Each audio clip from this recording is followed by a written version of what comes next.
Hey everyone, how are you? Welcome to Backspace. In this easy and practical tutorial, we will learn how to remove a video from Microsoft Word quickly and safely.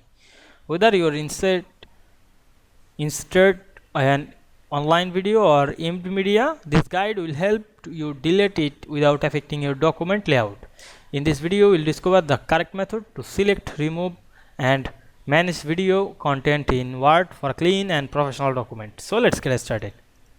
At first you have to open your document. Now we can see here my assignment. Now I am zoom out this document. We can see here the video. You can open this. Right, double click to this video, then click the video open. Now you want to delete this video. At first select them, then click right button, and we can see here many options but not available the delete. But you can cut this video already automatically delete.